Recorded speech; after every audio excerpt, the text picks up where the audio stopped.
Hey, how are you? I am Chris Robin, aka at Detroit Beastie, here with Fantasy Six Pack to talk about Monday Night Football, the last game of Week 17. The Detroit Lions go all the way to the West Coast to battle the San Francisco 49ers. Kickoff is at 8:15 p.m. The over/under sits at 50 total points right now.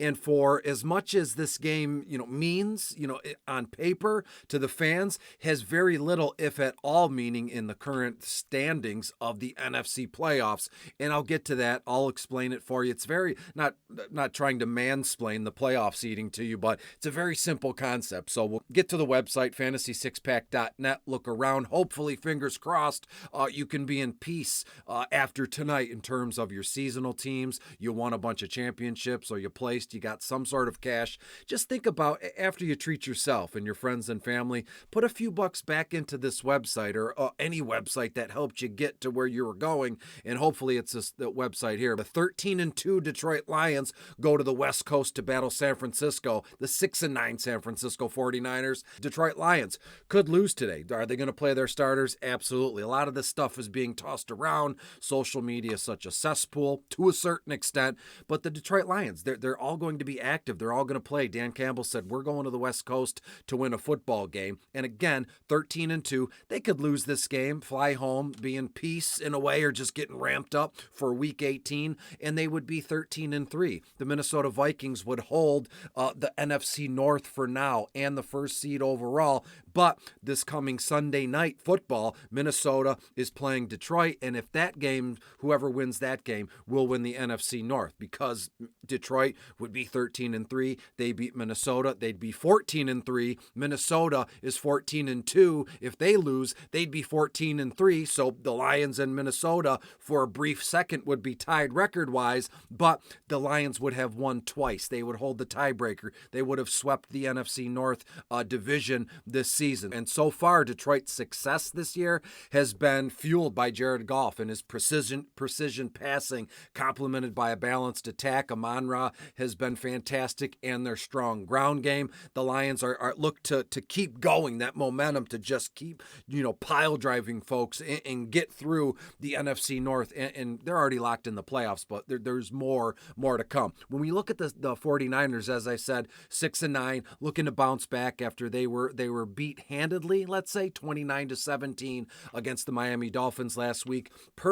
Brock Purdy has shown some flashes of promise. This guy can play. He's smart. He makes the good decisions, but they've struggled with consistency overall. And the 49ers defense, usually a strength, has faltered in critical moments because of injuries, or they just can't get it done, which is unfortunate. Anytime the San Francisco 49ers are healthy and a good team, they're one of those teams that the NFL is just better when the San Francisco 49ers are good. Just a long, storied history. So you're looking at what the San Francisco game plan, in my mind, would be to limit Goff's efficiency, get him in spots where he's uncomfortable, throw some let's bait him into throwing some interceptions, which he did throw 5 interceptions one game, but he's been pretty clean and clear for the most part. So to get to Detroit, you have to totally throw off their rhythm and their balance, and Purdy will need to step up and deliver himself, supported by Jawan Jennings, Deebo Samuel,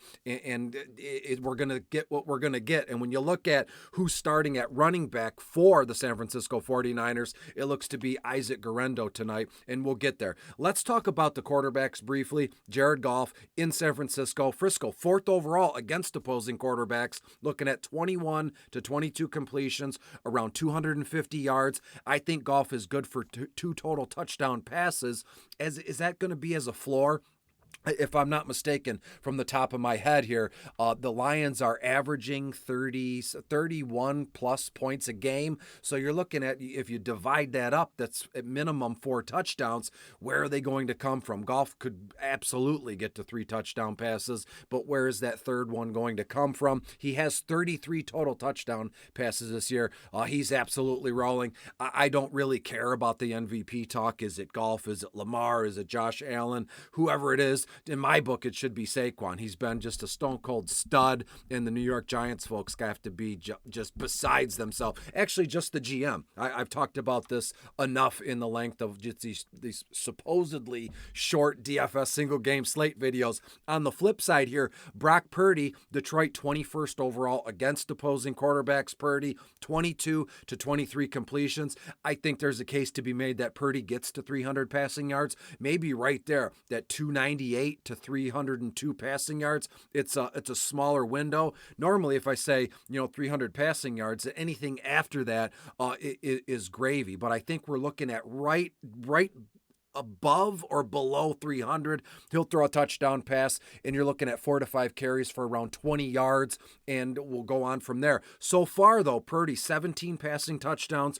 and 4 rushing touchdowns. He's taken a step back, not a huge step, not even a leap, just like a baby step back this season in production, and their record reflects that, and because of their injuries. Without Brandon Ayuk and Christian McCaffrey, how much can you get done, on the offensive side of things? Both of those players, specifically Christian McCaffrey, he's good for 15 plus touchdowns, no matter what way you slice it, half on the ground, some in the air. So it does stink not to see San Francisco, and for the most part, Detroit, both teams at full strength, full speed. Can you imagine how fun this game would be if that was the case? But I digress. That's not the case. When we look at the running backs here, it's Jahmyr Gibbs and Isaac Guerendo, which I mentioned too.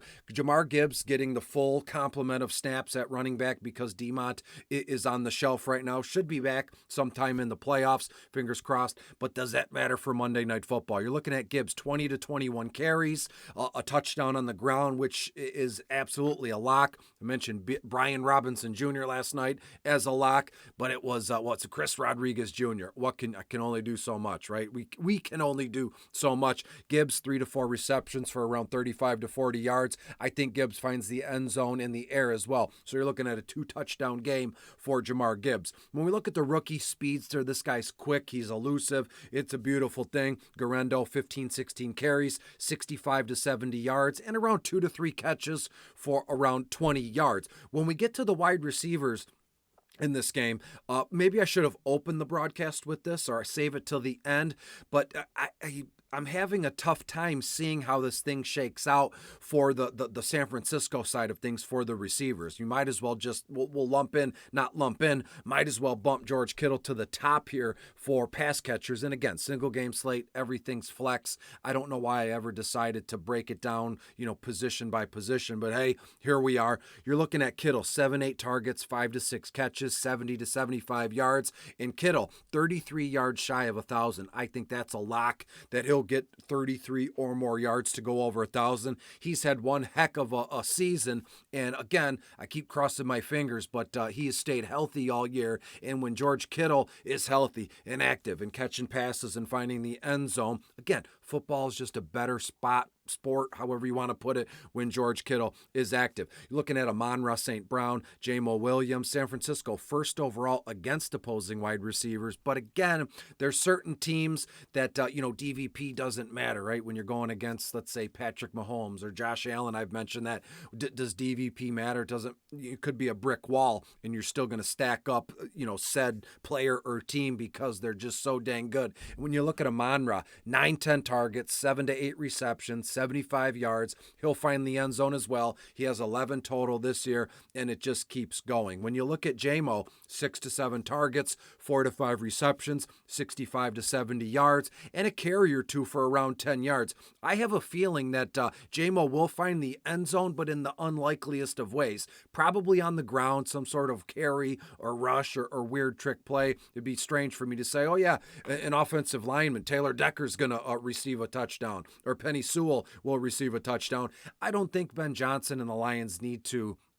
I'm not disrespecting San Francisco, but I don't think that this is the kind of game where you need to really throw the kitchen sink at it and really open up the playbook. You can play straight on, straight forward, and see what the opposing team does. Will they stop us? Won't they? And we'll move on. Deebo Samuel is in play. So is Jawan Jennings. The Lions 27th overall against wide receivers. Deebo, 6-7 targets, 4 to 5 receptions, around 70 yards. And you can add in around 15 or 20 yards on the ground for Deebo. When you look look at Jawan Jennings, 9 to 10 targets, 5 to 6 receptions, around 80 yards. Wild card could be someone like Ricky Pearsall, let's say, the rookie, shot in the chest, came back. What week did he come back? I know he was on the shelf for the minimum 4 games, and he came back in week 5 or 6, something like that. I'm sorry, don't skin me alive in the comments here, but Ricky Pearsall, only $8,000 on FanDuel, could be a nice little key, not to unlock the whole slate, but could, potentially boost our lineups. 3 to 4 targets, 2 to 3 receptions, around 35 to 40 yards. Sam Laporta as well, 6-7 targets, 4 to 5 receptions, around 45 to 50 yards. I could see a case here where it's, in the third quarter, right after halftime, and the Lions start working in Laporta in terms of running routes, running more routes and being targeted more often, let's get in the groove. Let's get like a well-oiled machine ahead of week 18. And I know it's never good to look ahead while you're in game. You have to respect the 49ers. If anything could be a trap, would this really be considered a trap game? Because it's all house's money for the Lions, at least this week, I would say, because of the non-consequential status. If you lose or win, it doesn't matter. But you don't want to go into week 18. Any team you want go in week 18 kind of, we didn't play our best, or we lost, and you get what I'm trying to say, right? And when we look at the kickers, I would love a little bit of Jake Bates in this one. All the extra point, 4 for 4 extra points, potentially 2 for 2 field goals, something along those lines. So give me the Detroit Lions to win this one, 31 to 14. It gets away from San Francisco late in the second half, somewhere mid third quarter, and so you're looking at a fourth quarter of maybe Craig Reynolds at running back. That would be fantastic if you're a Lions fan. Bummer if you're San Francisco. But I think if you're a San Francisco 49ers fan, you've already come to terms with how this season has gone and how it will end. While the Lions still climbing, still seeing what they can do once the playoffs start. We look at the Lions, 12-5 against the spread, their last 17. San Francisco, 1-6 against the spread, their last 7. So give me the Lions -3.5, and give me the Detroit Lions to win 31-14. I won't see you until after the new year, so see you next year. But if you're going to go out and enjoy yourself and have some drinks, edibles, whatever you're into, just don't drive, please. You don't want to harm yourself or anybody else out there, the unassuming person just driving home from a party. Don't drink, don't drive, call somebody, be safe, have a happy new year, and let's do this all over again late next week. Lions win 31-14. Bye-bye.